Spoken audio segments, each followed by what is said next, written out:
Assalamualaikum. Okay guys, kalau korang ada bajet 30,000 cash, kereta apa yang korang nak cari? Kat saya ada banyak kereta, bajet 30,000 ke bawah yang korang boleh dapat secara tunai. Tapi sebelum kita pergi tengok kereta-kereta yang ada, jangan lupa follow saya, share video saya dan jangan lupa save juga. Okay, mari. Okay, first Toyota Vios tahun 2011. Vios dugong yang ini 1.5 G-Spec. Yang ini 27,800. Siap dengan full body kit. Depan belakang ada spoiler, leather seat, brake disc depan belakang semua tip-top. Okay, 27,800. Nak beli secara tunai tambah rotek dengan insurans sahaja guys.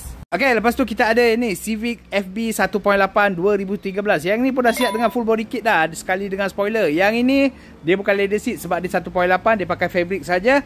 Walau macam mana pun harga dia tetap bawah 30,000, 28,800 sahaja tambah rotek dengan insurans sahaja kalau nak beli secara tunai.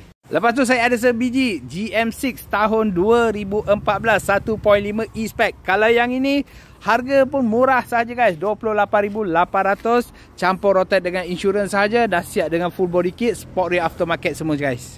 Okay, depan saya ni ada dua MPV, dua-dua sama harga 25,800. Ini adalah Alza 1.5 EZ tahun 2013. Yang ini pun cantik, kemas, 25,800 campur rotek insurans. Yang ini Exora, lagi besar, lagi luas. Yang ini premium spec, datang dengan full leather seat, dah sekali dengan spoiler and body kit. Okay, yang ini pun nak jual dengan harga 25,800 tahun 2013 guys. Okay, sebiji Honda City GM2 tahun 2011. Yang ini 1.5 S. Yang ini nak jual dengan harga body 20,800 sahaja.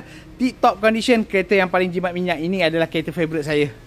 Okay, yang mana cari kereta-kereta kecil pula, saya ada Myvi tahun 2013. Myvi lagi best, special edition. Okay, yang ini nak jual dengan harga 25,000 sahaja. Yang ini tip-top condition. Yang mana nak masuk loan pun boleh juga yang ni. Tapi lebih prefer pada cash buyer. Okay, yang ini paling lawa punya, paling murah punya.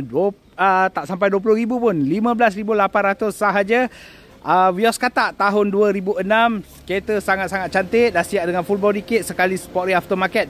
Nombor plate pun owner baru, owner lama dah ambil balik. Yang ni kita run balik nombor baru. Okay, so 15,800 nak jual secara tunai sahaja tanpa rotek dengan insurans sahaja guys. Okay, yang ini nak jual dengan harga 22,800 sahaja sebelum on the road guys. Yang ini adalah Saga VVT 1.3 standard. Yang ini kalau nak masuk loan pun boleh buat zero deposit, bulanan dalam 300 lebih saja. Yang nak beli secara tunai tak sampai 25,000 boleh dapat on the road guys. Okay, untuk Azia pun saya ada lebih kurang 3 biji. Semua bawah daripada 30,000 juga nak beli secara tunai. Yang ini paling murah 19,800. Saya ada lagi 2018.